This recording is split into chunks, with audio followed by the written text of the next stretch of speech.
Hello, world. We are live. Welcome to the May 2024 edition of the Laravel Worldwide Meetup. My name is Dan Sapelsa. I'm a developer at Vehicle, and along with my co-host, Margaret Tavares, we're thrilled to bring you the latest installment of the Laravel Worldwide Meetup. How you doing today, Margaret? I'm doing fantastic. Dan, how are you doing? Excellent, excellent. We have another, as we've had so far, we've had the good fortune of having some awesome speakers willing to join us and share their knowledge. And it's no different today. We have Jess Archer, Laravel core team member, joining us. But right before we bring Jess out here, we just got a few housekeeping items we want to take care of. So what do we got here, Margot?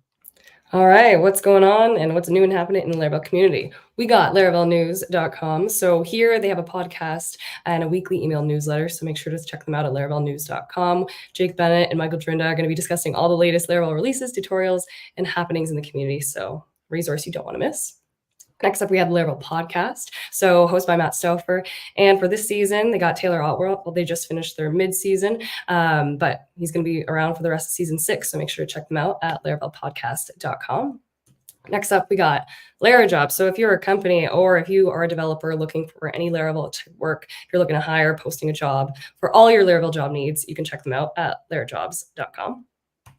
A new exciting conference that's absolutely free and online is Front-End Nation. So there's going to be a bunch of talented developers, experts, and creators coming together for the first time in one massive free event that you do not want to miss. There's going to be speakers like Evan Yu, Kent C. Dodds, and many other talented speakers. So June 4th to June 7th, you don't want to miss that at frontendnation.com. Up next, we have Laravel Live UK. You can still get some tickets. So it's happening June 18th to 19th. So lots of exciting stuff going on next month. You can check them out at laravellive.uk. And an update on Laracon US. Tickets are sold out. So this is an exciting event that's coming up in August from August 27th to 28th. We will see you there. So Laracon US, laracon.us is where you can check them out. And big thank you to our host for Vehicle for their support in relaunching this meetup. So they have a great team of developers. So if you have any Laravel problems, they'd be happy to help you out. So make sure to hit them up at vehicle.com. And for our meetup, we have a giveaway. So thanks to our sponsor, JetBrains, for a couple of one-year subscription codes to any JetBrains IDE. Winners will receive an email from our community manager, Lee. So watch out for that email. All you got to do is scan that code and you'll be entered. And I'll pass it back off to Dan to intro our amazing speaker. All right. And like we said, that brings us to our speaker for today. Another person who doesn't need an introduction in the Laravel community, but we'll do so anyway. We have Laravel core team member, Jess Archer. You may have had the fortune of seeing her speak at, it seems like she's speaking at every Laracon these days. I definitely had the pleasure of hearing her talk at Laracon US last summer, I believe about Laravel prompts. Jess has a course on Laracast, NeoVim as a PHP and JavaScript IDE, which I'm sure will really interest a lot of people and not so much some others. But check that out. I'm sure there's some excellent content in there. And Jess has been kind enough, despite our massive time difference, to join us from the land down under today. I'd like to thank you, Jess, for making this work and for coming to us today to share some insights on Laravel Pulse. How are you doing today, Jess? So I think you're muted, Jess. Sorry. There we go. Awesome. It auto muted me and then didn't auto unmute me. Sorry. There you go. Hello, I'm doing great. Lovely to be here. Yes, thank you very much. We overcome the massive time difference between us North Americans and you as an Aussie there. So we appreciate you accommodating time-wise. That's why we have a slightly different time today, but this is awesome that we don't have to do a recorded talk from someone from Australia. We were able to do it live. So thank you very much for coming in and joining us today. It's awesome to be here. Thank you for having me. Awesome. Cool. All right. So I think we're about set to go. If you wanted to share your screen, Jess, we can get into the slides and we'll get going. If you need anything, just give us a shout. Margaret and I will just kind of step off stage, but once we get your slides up here, we're going to hand off to you and love to hear about Laravel Pulse. Alrighty. There we go. Let's add that. Awesome. I can see your slides. Check Excellent. 1, 2. Awesome. So Margaret and I will step off stage, Jess. The stage is yours. If you need anything, let us know. And if not, we'll chat with you at the end. Hopefully we'll have some questions and some good chat about your talk. Awesome. Thank you very much. Great. We'll talk to you soon. Cool. So hey everyone, as everyone has been mentioned, I am Jess Archer. I'm on the Laravel core team. I'm from Brisbane, Australia, where it is currently just past 11 p.m. And today I'm going to talk to you about Laravel Pulse. Just this little sharing your screen thing go away? Hide. There we go. Cool. So I'm going to talk to you about Laravel Pulse behind the scenes. So a little bit about how we built Laravel Pulse.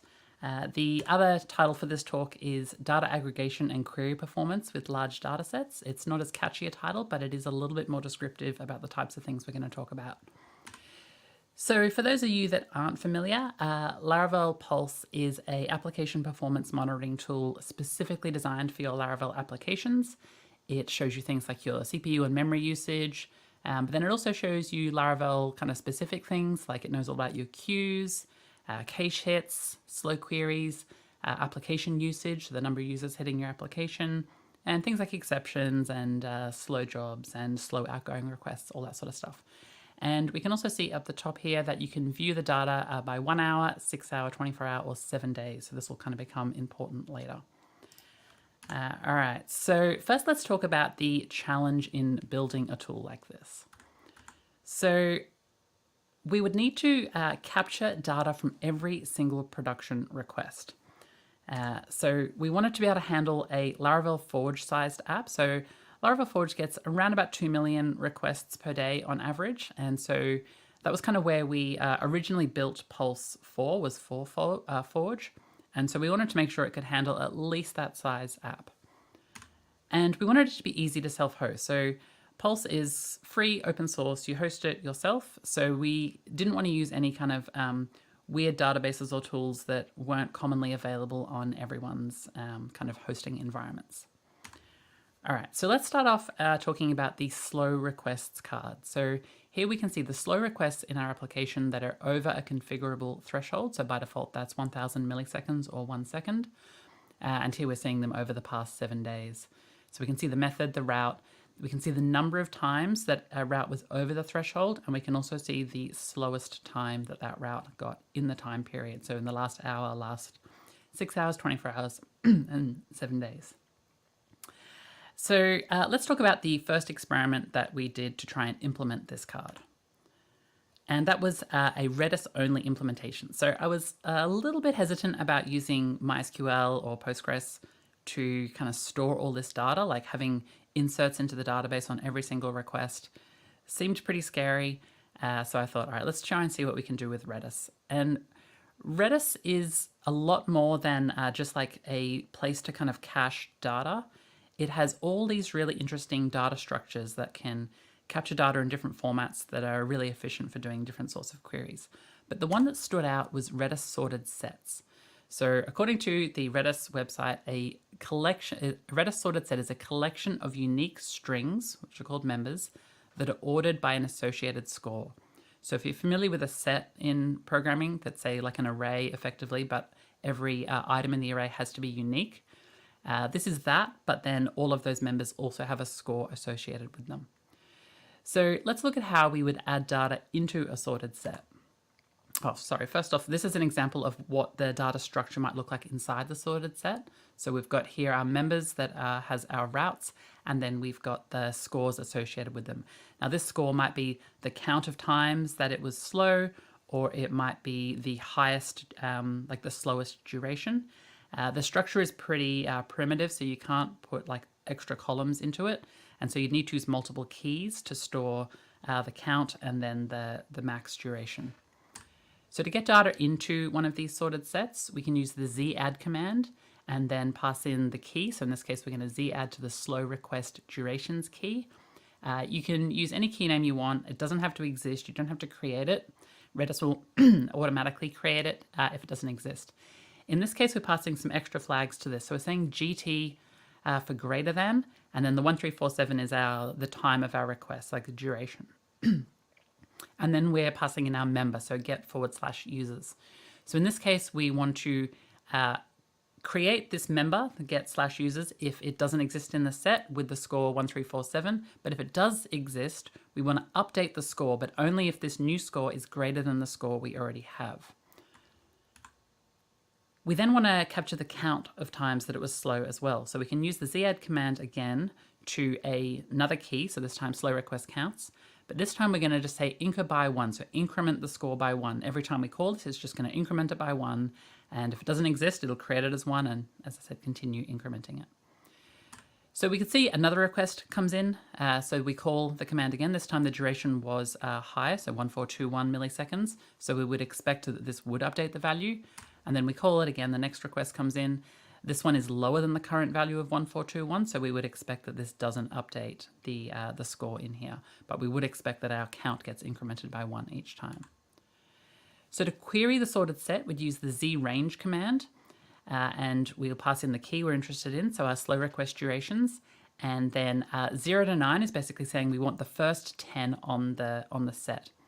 Now, by default, it will be ordered from the lowest score to the highest score.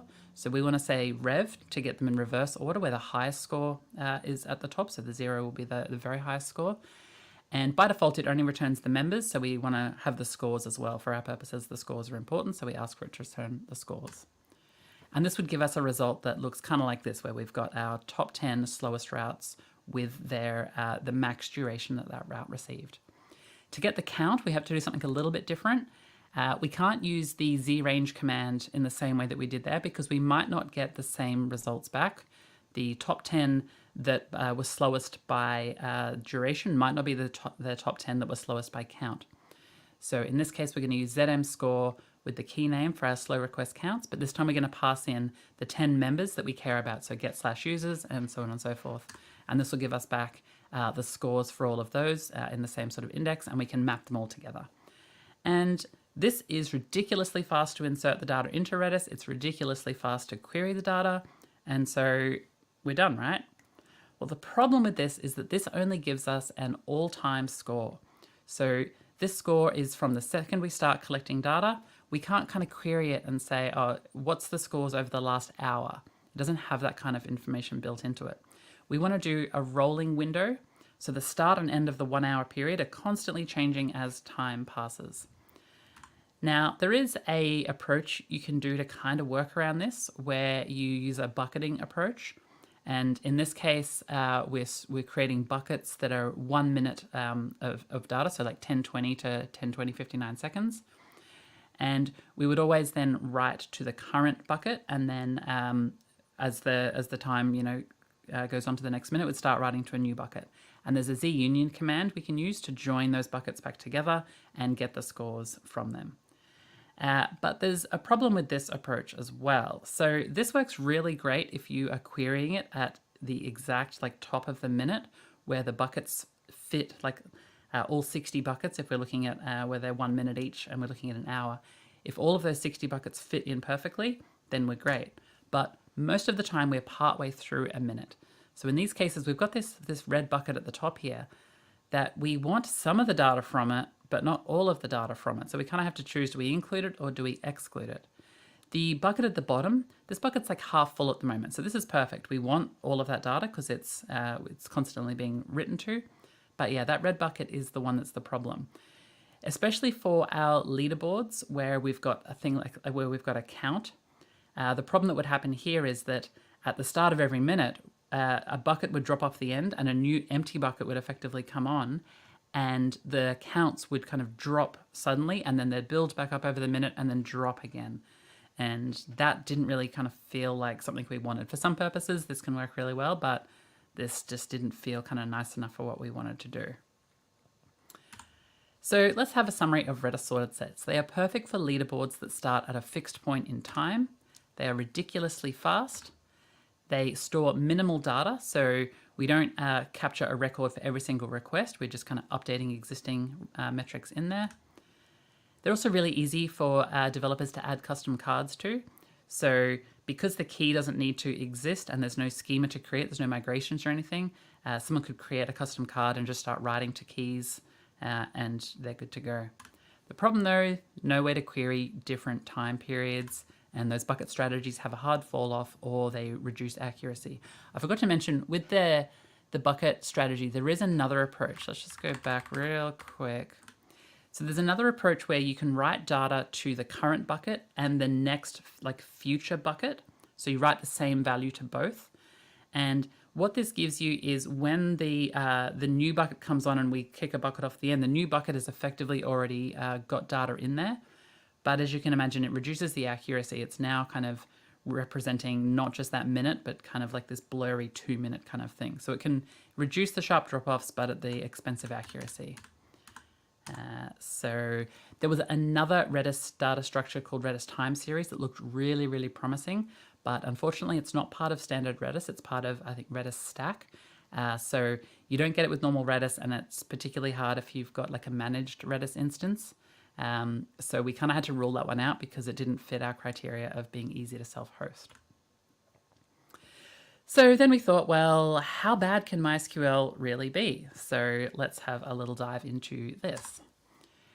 So let's imagine for our slow requests, we create a pulse underscore requests table where we've got a date, a user ID, a route, and a duration column. So we've got a request comes in 11:22 and 12 seconds. This one has a user ID, but this could be null. And then we capture the route that this is for. Now we've kind of moved to like a tuple structure here. It's not a JSON column. This was just a nicer way to pull that data back out again, rather than splitting on the space. We can kind of more easily get those two parts because in the UI we kind of show the HTTP method separately, and then we're recording the duration. So another request comes in. This one is not authenticated, so their user ID is null. We record the duration for all the requests. So we've got our request here that was slower, and then we have another one coming in here for a different route. This one was not slow, though. We can see that it was only 32 milliseconds. So let's have a look at how we would query this data. So we've got a query here. I'm going to kind of step through this in a bit of a funny order. So the first thing we kind of care about is we're querying from this pulse request table. And we're only interested in results where the duration is greater than or equal to our threshold of 1,000, and where the date is greater than or equal to the start of our time window. So 1 hour ago, 6 hours ago, and so on. So once we've kind of narrowed down that data, we want to group it by the route. So we want to aggregate where we have only each route represented once in the list. So once we've done that, we can then select the route that we've grouped, and then we can ask for the max duration and call that the slowest, and also the count of records in that group as the count. We can order by the slowest descending, so we get the top ones at the top. You could order by count as well, and we can kind of, in Pulse, you can kind of sort between the two. And then we limit by 101. This is kind of a funny little trick. We only wanted to show a maximum of 100 records in the UI, but we wanted to put a little indicator if there were more than 100 records.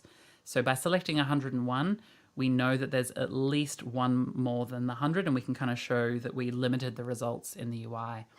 This is a little bit nicer than running the query again with a count to get the total number of results, because for a query like this, that's an expensive query to run.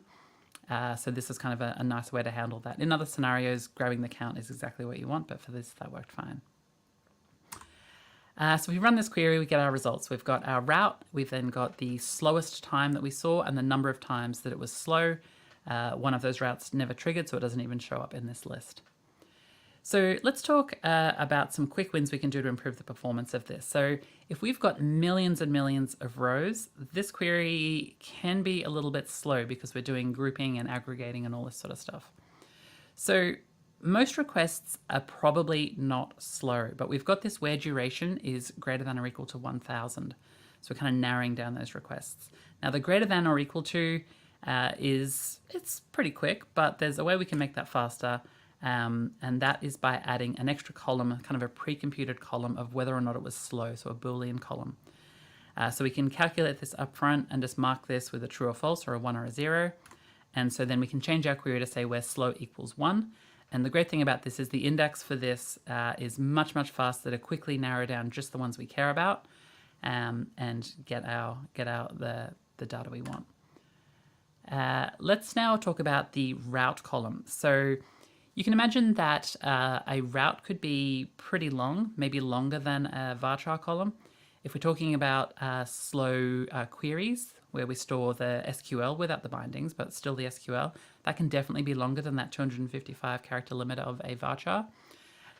So doing a group by on this is tricky, and indexing this column is tricky. When you index on a text column, so we make this text, when you index on a text column, you've got to specify the number of bytes of that you want to consider.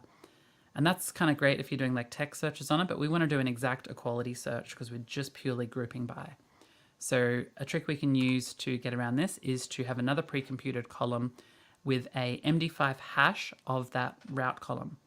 So MD5 hash is always 32 characters, so this is great. We can kind of store it in a fixed length column. And then we can create indexes on this that are nice and efficient. And we can kind of see those first two have the same MD5 because they're the same route. MD5 is deterministic, so you'll always get the same one. We still need to store the route though, because you can't turn an MD5 back into a route unless you use like rainbow tables, which is not on the table here. So if we go forward here, all we have to do is change our group by to group by the route hash. But because we're grouping by the route hash, we now have to select the route hash. So then we have to kind of do this extra step of mapping the route hash back to the route. But once we've got our top 100 and we've narrowed everything down, we can kind of put this inside a subquery and resolve those route hashes to routes pretty performantly. So how do we generate these hash columns? There's a few ways. You could do it in PHP, obviously, before you insert it in, but you can also make the database do it. So in this example of creating this table, we've got our route text column, and then we've got our route hash column. Here we're setting it as binary 16. So a cool thing about MD5 is they're 32 characters long, but each 2 characters effectively represents 1 byte, I think. So it effectively can store 16-bit binary. And this is a generated column, so it's as we ask MySQL to generate the MD5 sum of the route, and then unhex is what will convert it into binary, because MD5 is hexadecimal. There's a great blog post Aaron Francis wrote on more about all this sort of stuff and why you'd want to do it. So I'd recommend checking that one out. All right, let's talk about the application usage card. So this is the one where we see the top 10 users that are hitting our application. So we're just showing counts here, the count of times that the user hit the application in the last 7 days and so on and so forth. So let's come back to our table. It's the same Pulse requests table. This time we only care about the date column and the user ID column, so we can kind of ignore the others for now. And let's have a look at our query for this one. So let's step through it in the same kind of way. Again, we want to get something from our Pulse request table. This time we only want records where the user ID is not null, so we're only interested in authenticated requests. And again, where our date is greater than or equal to the start of the time period we're looking at. This time we're going to group by the user ID, so we're going to get one of those in there. And so then we can select that user ID and then just get the count of records in that group for that user ID. We can order by that count descending to put the highest ones at the top, and then we just want the top 10. In this case, we don't need to do that little trick because we're always just showing top 10. If we run this query, we get our results. So user ID 42 made 2 requests. But this query has a bit of a problem. So on Forge, this query would time out. It would not complete. Even with all the indexes, we could, we tried to tweak them and all that sort of stuff, but this thing just would not pass. And the reason for that is that we need to calculate the count for every single user in the system, just so we can sort them and grab the top 10. And in the case of Forge, we've got a lot of individual unique users that are hitting the request. So on that 7-day period, we can have tens of thousands of users hitting that. So computing that just gets, too slow for MySQL. All right, now let's talk about one more card. So this is our CPU card. So this is kind of showing the CPU average over time. We capture CPU and memory readings every 15 seconds, but we don't want to plot a data point on the graph every 15 seconds because that will get really kind of congested in the graph. And also that's just a lot of data to send over the wire and to also shove into a JavaScript charting library. So what we found was that showing 60 points was a pretty good amount for this sort of size of graph. So if we're talking about our 7-day data though, how do we kind of compress that down into just 60 points with averages for that? Well, let's have a look at the Pulse servers table. So this is where we're capturing this information. So 11:27, start of the minute, we've got CPU and memory reading for server web 01.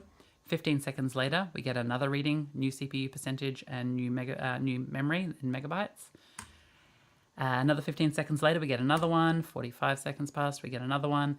And then we're at the start of a new minute now, and we've got a new reading here. If you imagine our 1 hour chart, it kind of breaks down nicely into 60, right? We know that that's just going to be, each point on the graph is going to represent 1 minute. But we'll talk about how that gets a little bit more complicated with the other time periods later on. But with this data alone, we're looking at 240 readings per hour per server, which is 1,440 records in 6 hours, 5,760 in 24 hours, and 40,320 in 7 days. It's not a huge amount, but once you do aggregating and grouping, row counts can start to become a bit of an issue. So how do we get those 60 average data points? Well, let's start with a simple query. First, we're going to select just the date, the server, and the CPU from Pulse servers, and we'll see we got those results that we were looking at before. They're all 15 seconds apart. And if we're talking about the 1 hour chart, we just want one for every minute, but we want it to be the average CPU over that entire minute. So first thing we want to do is convert our date into a Unix timestamp. So that's the number of seconds that have elapsed since the 1st of January 1970. And we can see these numbers are all 15 apart. The next thing we want to do is divide this number by 60. So what this effectively does is now this is the number of 60-second periods, or the number of minutes that have passed since the 1st of January 1970. And we can see that at the top of the minute, we get a whole number. And then throughout the minute, we've got 0.25, 0.5, 0.75. And then at the start of the next minute, we have a new whole number. So how can we kind of use this to our advantage? Well, we can round this down using floor. And now all of our records for the 11:27 minute all have the same number in there. And the 11:28 has a new number, and those are now 1 apart. And we can use this to group by, but just to kind of really kind of hammer this home, we could multiply this number by 60 again and turn it back into a Unix timestamp. And again, we can see that our first 4 for that minute are all the same number, and then we get a new number at the bottom. And then we can convert that back into a date, and then we'll see that they are 11:27 all the way down, and then 11:28 at the bottom. So if we incorporate this into our aggregate query, we go from our Pulse servers, where the date is greater than the start of our time period. We want to group by the bucket, which we're going to compute as the start of the minute in this case, and group by the server. And so then we can select with that little formula to generate that bucket for us, grab the server, and then just get the average CPU in that window. And so this then gives us our results, where we now just have one reading for every minute, but the CPU reading is now an average of all the data in that minute, and we can now plot this on the graph, and everything's good. So let's talk more about that kind of that divided by 60 thing, because it's maybe a little bit confusing, especially when you're talking about the 1 hour.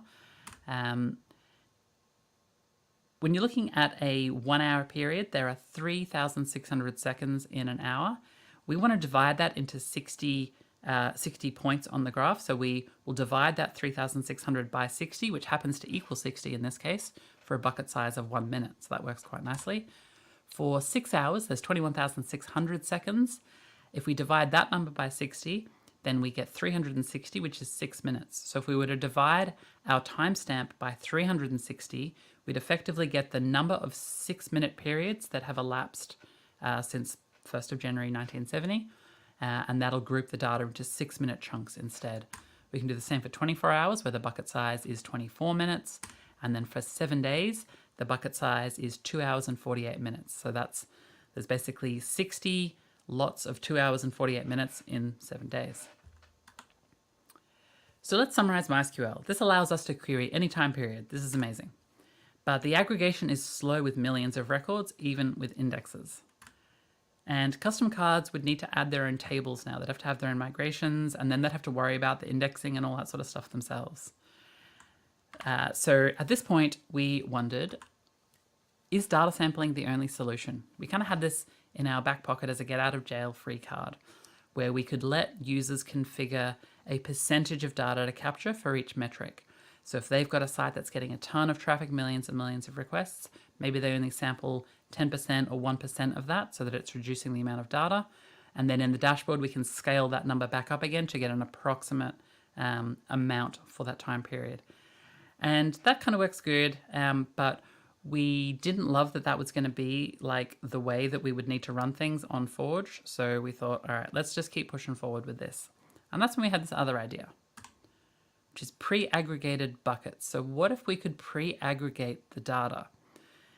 It always seemed a shame with that MySQL approach that when we're like polling the dashboard every 10 seconds to get new data, that it's effectively recomputing all of those aggregates over, like, say, the 7-day period, when really it's just the edges that have kind of changed.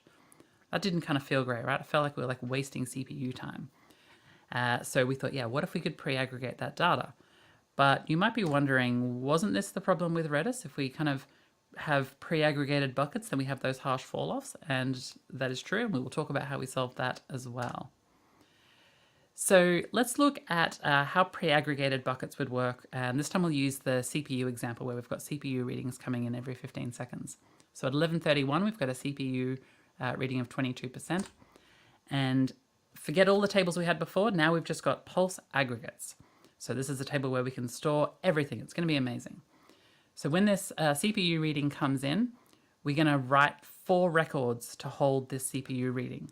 So we're going to take our timestamp and we're going to compute the start of the bucket by using that formula. So for our 1 minute period, the start of the bucket will be 11:31, the start of the minute. But for our 6-hour one, where the bucket size was 6 minutes, I think, the start of that bucket for this particular time frame was 11:30, and so on and so forth. So this is kind of the start of the nearest bucket. So in addition to storing this, we're going to store the type of data, because we're going to store multiple things in here. So in this case, it's CPU. We're going to store the key. So the key is kind of like what we want to do, like the group by. So in the case of CPU, that'll be the server name. In the case of slow requests, that would be the route. In the case of the top 10 users, the user requests, that would be the user ID. In the case of servers, that value is always going to be short, but this is kind of a generic table now. So we're going to need that key hash column because the key column is going to be a text column. Then we're going to capture the type of aggregate we're storing, so an average in this case, because we might want to store different types of aggregates for the same metric. We can then capture the value, so the 22%, and then this count column. And this one's really important for averages, and we'll talk about that in a little bit. So then 15 seconds later, we get a new CPU percentage come in, 47%. This time, though, instead of inserting 4 more records, we're going to update these existing records. So we're going to refigure out what all the start of the buckets are for this time period, and it happens that they're all the same. So instead of inserting a new record, we're just going to update the value of these existing records. And in the case of an average, we want to incorporate the new value into the existing value. So that'll give us the new average, and we'll increase the count by 1. So 30 seconds later, we do the same thing again. 45 seconds later, we do the same thing again. But then we get to the start of a new minute. So what's happening here is that when we compute our bucket times for the 60-second one, we've now got a new bucket. So we're going to insert a new row for that one, and the old 1 minute bucket effectively gets closed off now. But these other buckets here, these are still the current bucket for those time periods for this timestamp.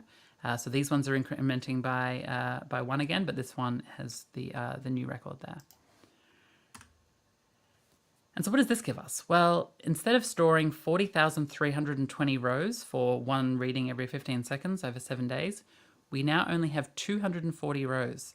So we have 60 buckets for each of those 4 time periods. That's 240 rows. So that's a 99% reduction in rows.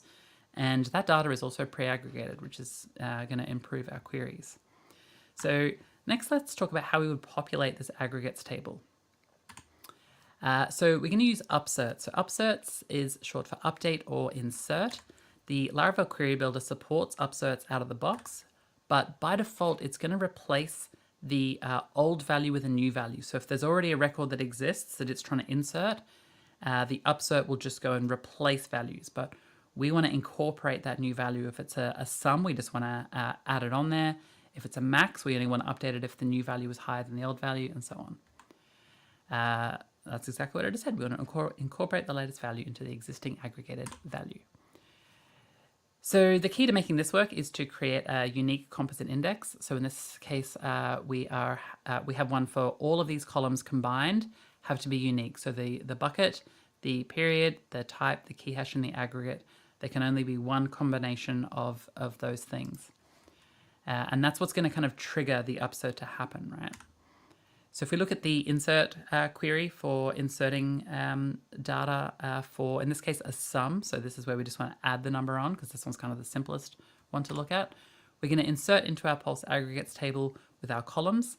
Now in the index, we use the key hash as part of the composite index, but here we're only inserting the key because we're going to let MySQL compute the key hash, and then it'll discover if there's a conflict or not. Whoops, sorry.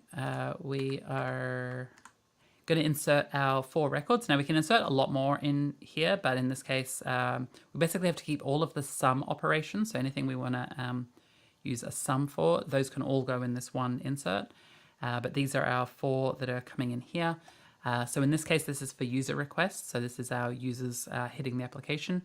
So we've got our 60-second time period, our 6 hour, so 1 hour, 6 hour, 24 hour, and 7 days, sorry. So our key is just the kind of unique thing we're giving to that. So user request, the key in this case, sorry, the type was the user request. The key is the user ID in this scenario. Aggregate is a sum, and the value is 1 in this case. We just want to increment it by 1. And so the magic kind of happens here, right? So when there's a duplicate key in there, we want to update the value of that to be the old value plus the new value. So that's kind of how we get that upsert that incorporates that new value. So let's have a look at how this works for a max. So again, we insert the same columns. This time we're inserting slow request. So the max is going to be the duration that we want to have. So we've got our slow request, our key is our route name here, our aggregate is max, and this is our duration. And so our on duplicate key update is going to update the value to be whatever is the greatest out of the existing value and the new value. You can kind of imagine how min would work as well, so we're not going to go over that one. But let's talk about average, because this one's kind of the tricky one. So this time we're inserting an extra column. So we're inserting that count column that we need to do our rolling averages. We're going to insert our values. So this one's our CPU readings.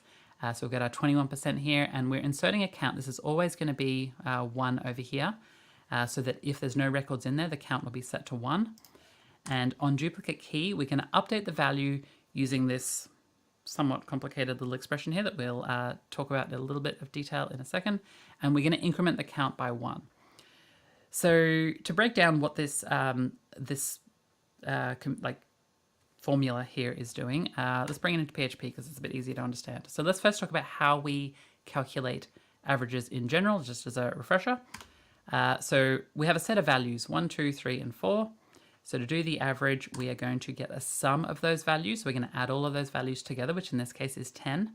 We then want to get a count of how many values are in there. So in this case, that's 4. And so our average is the sum divided by the count, which is 2.5. Now, let's imagine that we only store the count and the average. We don't store all of the previous values that went into that. And now we have a new value that has come in. So how do we incorporate this into our rolling average when we don't have access to all the previous values?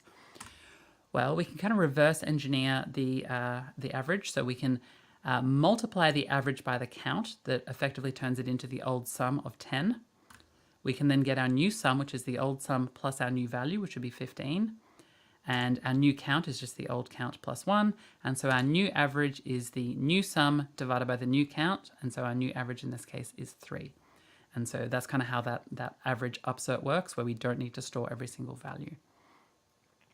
One other thing to talk about real quick is that we do need to trim the data in there. We only need 1 hour's worth of those 1 hour buckets, the ones that hold 1 minute of data and so forth. So we just run trim commands to clear those out. So we can kind of step through all of those. And let's talk about how we would retrieve data for graphs from this structure. Well, this gets pretty simple now. So we're going to select just the bucket, the key, and the value from the Pulse aggregates table, where the type is CPU, the period is the one that we're interested in, the aggregate is the one we're interested in, and the bucket is greater than or equal to the start of the time window. Technically, if the trim had already got rid of that, we wouldn't need that there, but the trim may not have run at the time this query runs, so we just want to chuck that one on there. But we've no longer got any group bys, and we no longer have any aggregates running in this query. We get the results straight from there, and this is lightning fast. We can shove this in our graph, and that is amazing. But how do we solve the bucket problem? So as a reminder, the bucket problem is when we have this. So this is not a problem for graphs, right? So when a bucket falls off or a point falls off the graph, that's fine because that just disappears and a new one comes on. But when we're looking at leaderboards where we're showing those counts and things like that, where we're kind of aggregating those buckets together, that's where it becomes a problem. So we've got that bucket at the top that we kind of want part of its data, but not all of its data. What we really want here is just this portion of it, and this is what we kind of called the tail. Now the tail will never be more than 1/60th of the time period we're looking at. At the start of the minute, the tail will be 0, and as we progress through the minute, the tail gets bigger and bigger, but never more than 1/60th. So how could we kind of query this data and kind of fill in this little missing thing here? Firstly, this is kind of what that tail looks like in the Pulse aggregates table here. So we've got our records here for a 7-day period, and this one at the top here in red is like the one that we kind of only want some of, not all of. We want to aggregate the rest of this. So in order to do this, we're going to capture every single entry in a separate table called Pulse entries. So we're back to capturing everything now. So in this case, these are our slow requests. So every single slow request that comes in, we're going to store the duration of them all. But the kind of key here is that, yes, we're kind of capturing all this data, but we're only ever using that data to just fill that little bit of the tail. And so we can use pre-aggregated data for most of the data, and just that small chunk is going to be the pre-aggregated stuff. So this is what the query looks like to do this. It's a little bit full on. Let's kind of dive into it a little bit. So we'll zoom in a little bit, and let's come inside this kind of subquery here where we're querying just the tail. So we're going to get the key hash, the maximum value as the max. So in this case, we're looking for a max, and so we go from our Pulse entries table where the type is a slow request. And here we want to get just the records where the date is greater than or equal to the start of our time window and less than the start of the first whole bucket that we have that fits in there, and group that by the key hash. We're going to union that data from the tail with data from our buckets. So these are pre-aggregated buckets, but we need to aggregate them again because we don't want 60 buckets now. We want to aggregate those all into one. So we're going to select the key hash and the max value as the max from the Pulse aggregates table where the type is slow request, the period is the period we're interested in, specifically for the max aggregate here, and then the bucket is greater than or equal to the first kind of whole bucket. Group that by the key hash, and then outside of the subquery, we're then going to group that again by the key hash. Coming back to the top now, we're going to select that key hash, and then we're going to aggregate once more to get the max of all of the maxes. So we're kind of aggregating aggregated data that has been pre-aggregated. There's aggregates flying around everywhere. This seems like this would be really, really complicated. We'll order by the max descending and get our 101, and we get our result here. So we get our key hash and our max duration for this route in this example, and then we can map that back to the actual route name. So seems like a lot really complicated query, a lot of data. So let's run the numbers on Forge. So this is real data from Forge's production database. So this is a count of all of the data in the Pulse entries table where the type is user request. So we've got 12,300,000 rows in that table. But we only ever will have a maximum of 1/60th of that included when we're querying it for the tail. So that'll be 205,000 rows. We're going to add that to the data from the Pulse aggregates table, specifically for the period for the 7-day period in this case. This is the biggest time period, so it's the scariest one. And every user that hits the application effectively can trigger a new bucket to be created, but not every user will be hitting the application constantly throughout the 7 days. So this number will vary, but at the time of running this query, there were 153,075 rows in that. What that means, though, is instead of querying 12,300,000 rows and grouping by and aggregating and all that, we're only performing that now on 360,000 rows at most. At the start of the window, that number will be much smaller because the tail is smaller, but at the worst case scenario, it's that many rows. And that's a 97% reduction in the number of rows that we're kind of grouping and querying. And most importantly, this turned a query that timed out when we ran it on Forge production data to a query that ran in a second, sometimes less. So that was a massive, massive win for us. Summing up now, we created an API so you can create your own custom cards, and we didn't want you to have to kind of deal with all those upserts and stuff yourself. So we created this little API where you can record this data yourself. So you'll record the type, so that maybe that's, let's just expand this out. So in this case, maybe you're recording user sales. The key in this example might be the user ID that made the sale. That's kind of that grouping key. And then the value we're capturing is the value of the sale. And then there's all these methods you can chain on here, depending on all of those pre-aggregated things you want to compute: the sum, the min, the max, the average, and the count. And this will automatically insert that data into both the entries table and the aggregates table. If you're doing a graph, there's another method you can chain on here. I think it's called buckets only, and it won't write anything to the entries table. So for like anything where there's a graph, we don't need that tail data. There's no point capturing it. And then in your card component, you can extend the Livewire card component that we've got in the package. And we've just got a bunch of kind of methods inside here that we can use to basically query the data and get it in different shapes. I'm not going to go into the depth of this, but you specify the type, so that might be the user sale, and then the aggregates you're interested in. So maybe you want the max and the count, for example. And these other ones, as I said, they get the data in different shapes for different purposes, different cards, and they've got the graph one down there. So you might be thinking, well, isn't that a lot of upserts to be doing? And yes, it is. That they all happen at the end of the request. So after the response has been sent back to the browser, all of that work is kind of delayed until after that happens. So it shouldn't impact the kind of the speed of your application for users. But it does mean that that web process is kind of a little bit busy just doing that insert before it can handle the next request. It all comes down to being like a trade-off between constantly recalculating the entire data inside the dashboard versus kind of dividing it up into little tiny pieces of work that happen across every single request.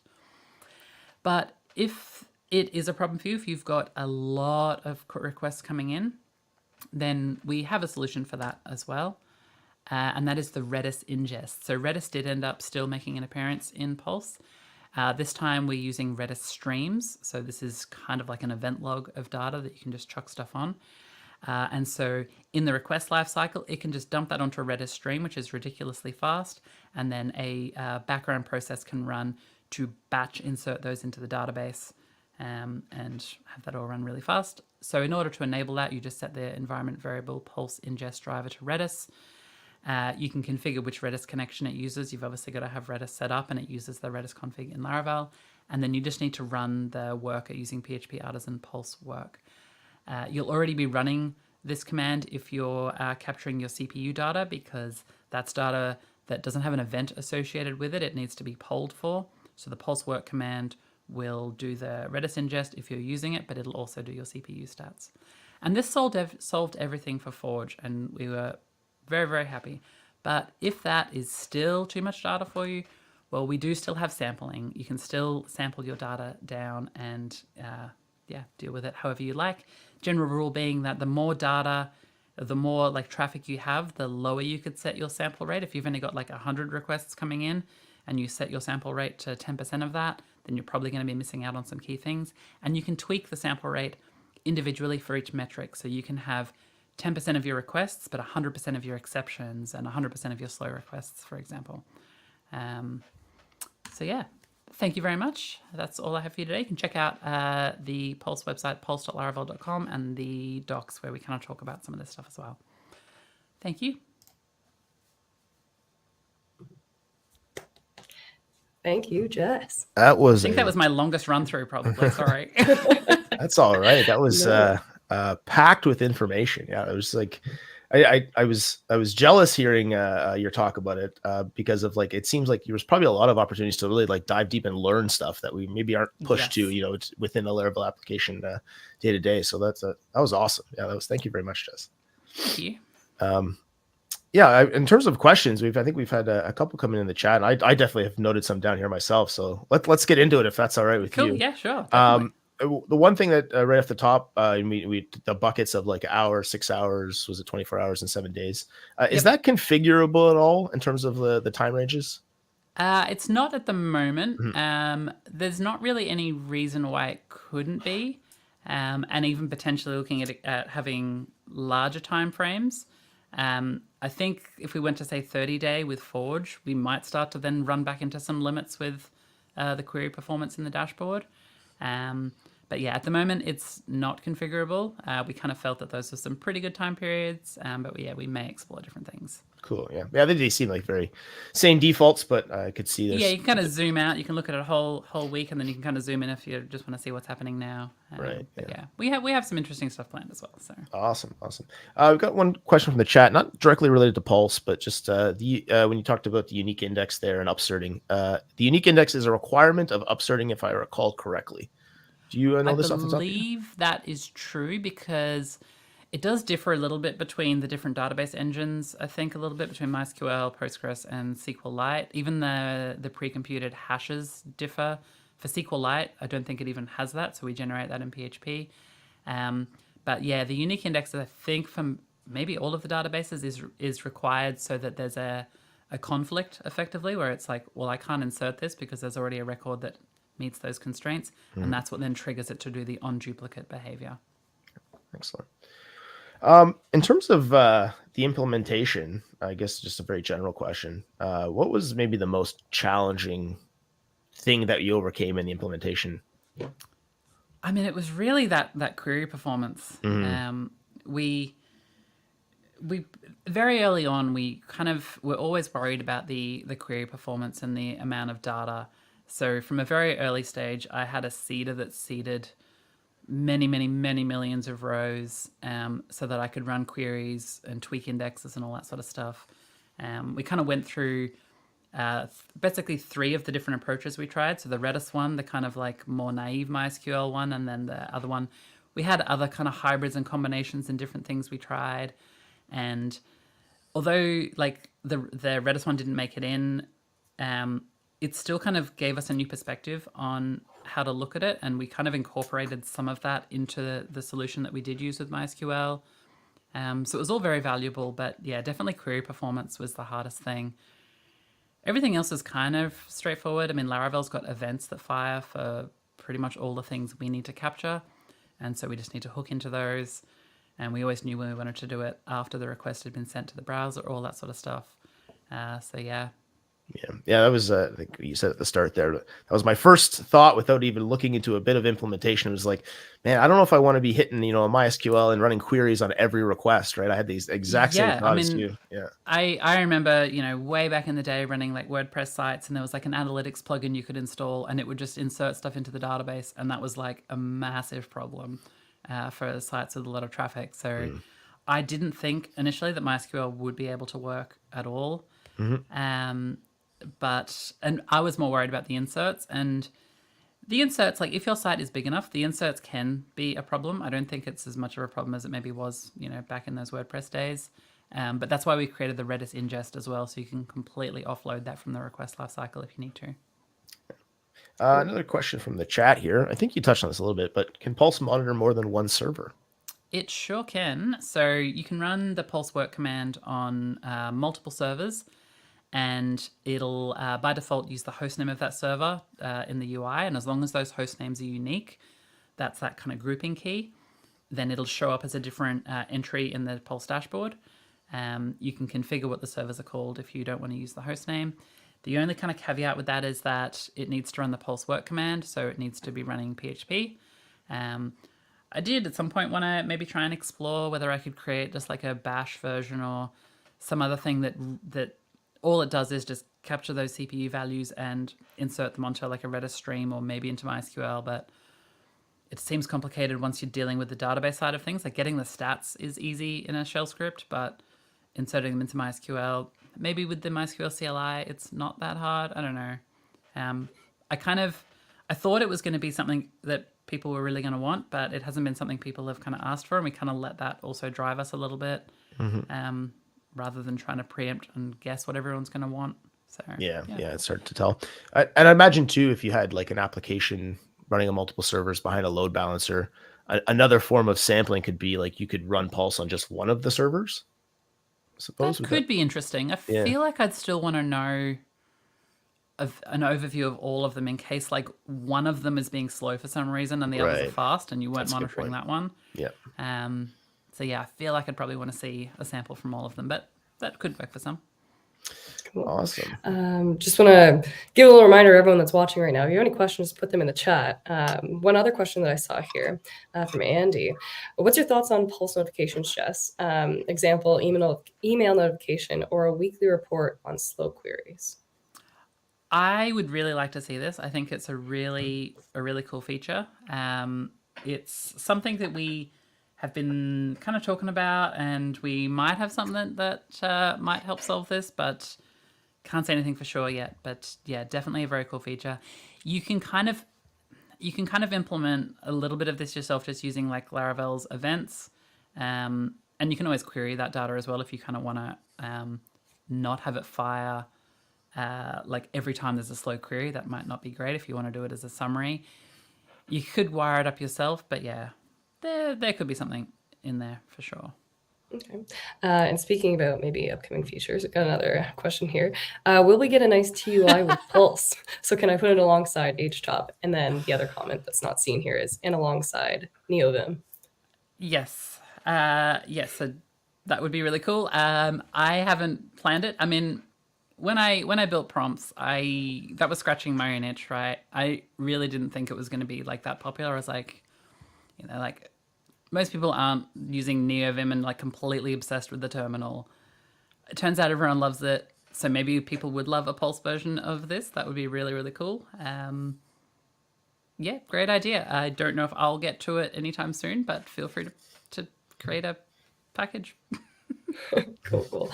I guess kind of just elaborate a little bit more on that because I am curious as well. I guess what was your genesis or like idea about coming out with Laravel Pulse? Could you expand a little bit more on that, Jess? So Pulse, this was Taylor's idea. I cannot take any credit for the idea for this one. Basically came around as most of Laravel's things do from scratching our own itch. So we run Forge, we get tons of data in Forge. We've got some pretty gnarly things where we're kind of connecting to servers and deploying servers. So we've got things that are slow but can sometimes be slower than we expect. So it really came about because we wanted to have more of an insight on what was happening on Forge in production. So Taylor just came up with kind of basically just a set of bullet points of all the things he wanted to know. So he wanted to know what users were hitting the application the most, what users were experiencing slow endpoints, which jobs are slow, which queries are slow, all that sort of stuff. So he gave me a bullet point list of, 15, 20 kind of metrics. And I think originally he was like, oh, do you reckon you could design a UI for this? And I was like, that sounds fun. Like I really enjoy kind of switching between doing like dev and, graphic design stuff, all different things. I'm not a very good designer, but I can get by. So I built a cool dashboard for it. Didn't look anywhere near as good as what the current one does. And then Taylor was like, cool, do you want to have like a go at like actually making it? And thinking about how we would capture and query all this data. And I was like, oh, that sounds scary, but okay. And it kind of continued from there. It just became kind of my project. And then Tim kind of joined very, very soon after that. And so it was really Tim and I just hacking on this thing for, a few months. Yeah. So we have the country of Australia to thank for this.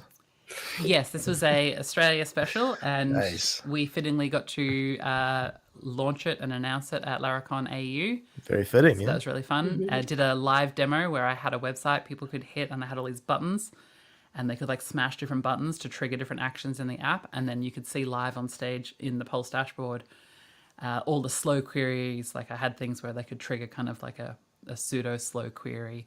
And see things and have the leaderboard of like the top users hitting the application. That was really fun. The scary thing that happened there was I didn't realize Nuno was going to live stream that talk. So I had kind of provisioned a server that I kind of slightly over provisioned it for the Laracon AU audience just to be safe. I was like, yeah, just go one higher than what I think, which was like one higher than the smallest size because it doesn't need to be big, right? And then, turns out Nuno live streamed the URL to the demo app. And so we had the internet join in on the fun and it stood up perfectly. So I was very happy. It's a great test. Yeah. I had a question, Jess. I've worked on some production applications that because of the nature of the application, they have particular times of day where there's a real spike in traffic, top of the Sure. hour, 9 a.m., that sort of thing. Is there anything built into Pulse, or how might you approach if I wanted to set up monitoring to say, like, I want to see what the 9 o'clock to 10 o'clock hour looks like for the last 7 days or something like that? Can you Not at think the of any approach? Yeah. moment. So the 9 o'clock to 10 o'clock. So you'd need to be storing I guess the 1 minute buckets, those like the 60-second ones.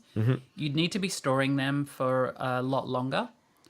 So at the moment we only hold those for an hour. There's no real problem with storing a lot more of them in terms of like the query performance, as long as you can narrow down the number of records before you do your group by and your aggregates. MySQL fine. MySQL can handle millions of records, no problem. It's really just the group by and the aggregates where it gets slow when there's a lot of records. Yeah. But in that particular scenario, it'd be the same number of buckets. It's just looking at them at a different point in time. So it would be possible with some tweaks, but not currently. Okay. Excellent. Yeah, and I think just overall, like when you got into like that deeper dive into Redis and then the deeper dive into MySQL, I was just reminded of like how much we're spoiled in a way with, the facades and Eloquent and Laravel. You don't necessarily always have to go deep into like what can MySQL do. But just a reminder for me of like there is so much functionality at like the database level, whether it be Redis or MySQL or Postgres. And when you need to, go look for that and reach for that if you need to go beyond Eloquent a little bit. Yeah, definitely. It's always handy to kind of know that stuff's there. It's nice that you don't have to reach for it though. Yes. Generally, when I'm building an app, I'm trying to like deliver some value, like solve a problem for like like a business problem, and I don't really want to get like hung up on trying to figure out technical things. Yeah. The fun thing I get to do though is my customers are developers, so I get to like do those problems. Those are the problems to solve to deliver value to customers. So. Absolutely, yeah. The optimizations and the learning from it seem very interesting. Yeah, that was great. Yeah. And actually, connected to that, are all those like queries that you were sharing, the raw MySQL, are those performed by Pulse using Eloquent, or is it like DB raw queries and things like that, or? So they're using the query builder, but they're not using Eloquent. So we Okay. didn't create models or anything for them because they're not really like that model data where you've got like, one row representing like one kind of entity. Yeah, that makes sense. Yeah. So yeah, there wasn't really any reason to create models for them, but definitely using the query builder. Had to break out some raw stuff in a few places. All the source code's obviously online, so you can go and kind of dive into it. The storage driver is kind of where like all of the interesting stuff happens. The whole thing has kind of been built with a driver approach. So there's ingest drivers and there's storage drivers. So it's possible to actually create, different drivers. You could have a CSV storage driver if you wanted to store the data in CSV instead of in a database. Obviously, querying that's going to be maybe hard. And ingest via email. I don't know. You can do anything you want with it. And the kind of approach we have is by default, we have an ingest driver called storage that effectively ingests directly to storage, but those pieces can be separated. I forgot what the question was. I was just Oh, that was a great answer. I have so many, but connected to that, I think I saw in the docs that it doesn't necessarily have to run on MySQL. I think was it MariaDB and Postgres are also supported? Is that correct? Yes, and SQLite. Oh, nice. I don't know. I haven't tested SQLite with like a lot of data. I know SQLite's kind of having a moment at the moment, and maybe it's fully capable of it. We mostly added it for SQLite for people working with local dev environments. You can turn Pulse off in local dev environments, but some people wanted to have it on so that they had kind of the same configuration. And locally, they might be using SQLite and not in production, so it still kind of works there. So that actually connects to my next question was like, did you run into any differences in implementation between the different database technologies? Yes, there's a few. So the computed columns, so the route hash columns, the way you store the data. So in MySQL, that binary 16 column was like the perfect way to store an MD5, specifically because it's hexadecimal, so it can be kind of shrunk down. And because it's a fixed length, it's always 32. It's never like 31. It's always 32. So you can kind of tell MySQL this is exactly how big it is, and then it can be super efficient about it. Postgres doesn't have an equivalent of that. It doesn't have a fixed length binary column, but it turns out that MD5 can be cast to UUID, which is also hexadecimal. And so you can store an MD5 hash in a UUID column, which is a binary fixed length column effectively under the hood. So that's how we store those hash columns in Postgres. And then SQLite, as I said, it doesn't have the way to like generate the hash for you. So we have this extra bit of logic in the storage driver that's like, if it's SQLite, calculate the MD5, in there and send that along with it. So that was one big difference there. The other main one, all the queries were the same. So I don't think we had anything special when we were querying it. The upserts, one really annoying thing with Postgres is upserts, right? Like you have an existing record in there and then you insert a record that it has a conflict, and then the whole point is that the upsert can resolve that and update it. Postgres doesn't like it when the data you're inserting, so those new rows, have a conflict within them. So if you have two rows that you're inserting that will conflict, it doesn't like that. So we actually have a pre-aggregation step that happens in PHP first that pre-aggregates all of the data we're about to insert into the database to then kind of get rolled up into there. Wow. So we had to build that for Postgres, but it had a nice side benefit that it meant that we were inserting less data for all the other database drivers as well. So it was something I had kind of already wanted to add, and then Postgres kind of forced my hand on doing it sooner than I had planned. Wow, yeah. I would imagine there'd be some things, but I mean, just hearing all of that and the depth of it go, it just makes me appreciate that much more the fact that I can just like turn it on and it just works with these technologies, and there's little to no issues. So yeah, that's awesome. Thank you for all your work on that. Side question here: which of Laravel's own apps are using Pulse, and did you dog food it for a while before releasing? Were there any big early wins from using it? So we have it on Forge. I don't know if we have it on Vapor. It can work on Vapor. I don't know if it's running on Vapor, to be honest. I don't work on Vapor, so I don't know too much. Definitely using it on Forge though, which is by far our biggest app. We put it on there very early on to capture the data from that so that we could have real world data. Like I mentioned, I created those seeders to seed like millions of rows, but it's really hard to create a seeder that creates random. It's easy to create random data, but not data that's like randomly spaced apart, that's kind of sporadic, and that actually looks real where there's different time periods. I wrote some stuff that like, if it was between 9 and 5, it would do more requests, and on weekends it would do less requests, just to kind of give some variation and kind of see the graphs looking real, but it still was pretty obviously fake. So getting it onto Forge early on was pretty important. And yeah, still running on there amazingly. And we've used it to solve all sorts of interesting things. The amount of times that they're like, this how helpful it has been really cool to hear. So yeah, I hope it's helpful for everyone else as well, but I know it is for us. So that's awesome. Kind of connected to Marco's question there is there any particularly large performance wins that were realized in any of like the Laravel applications, like because of the use of Pulse? So, as I said, we have some jobs that are just inherently slow because they're doing stuff with servers. So we kind of have some that are like known slow, and that's okay. We had some queries that we were able to improve. We had some outgoing requests I think we were able to improve. And we also got a lot more visibility into how much people are hitting Pulse. I'm not going to like, name drop anybody, or, but we had some customers that seemed to be hitting it more than once a second continuously, which was interesting to see. Obviously in automation, not a person doing it, because Forge has an API as well associated with it. So that was really good to see that. Yeah, there's been all sorts of interesting stuff. James or Tim would be able to give you way more insights into, because they kind of actively work on Forge. But those are the few examples that I can think of. Cool.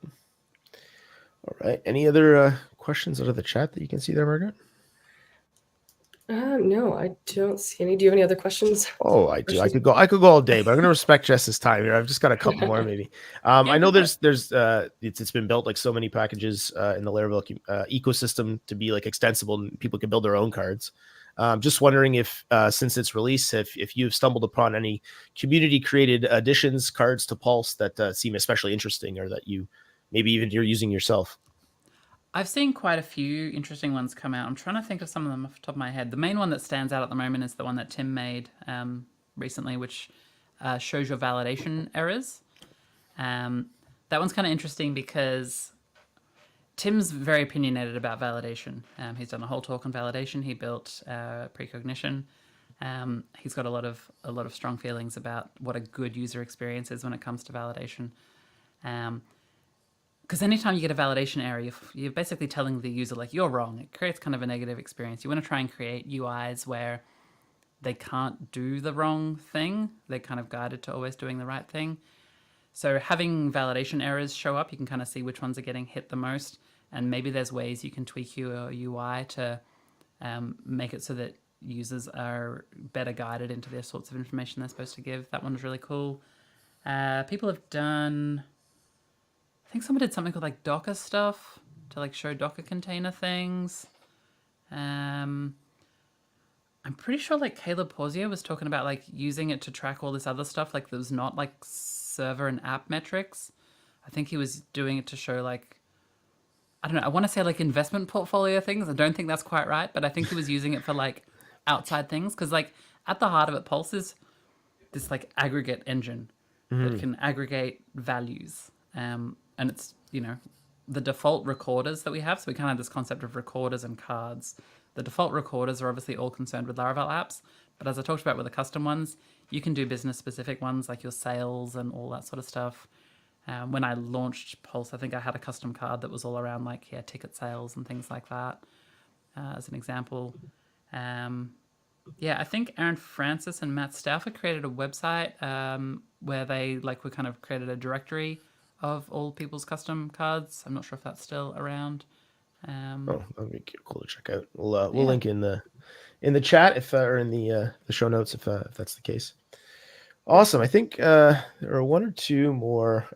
This is maybe just a funny question from the chat, but how do you go from a NeoVim fanatic to Laravel core? I'm asking for a friend. I think that Tim uses Vim as well, so I'm not the only Vimmer at Laravel. How do you go from that though? I mean, I don't have like a really good funny answer. The real answer is I just kind of got active in the community, right? Like I just started creating packages and doing podcasts and speaking at conferences and all that sort of stuff.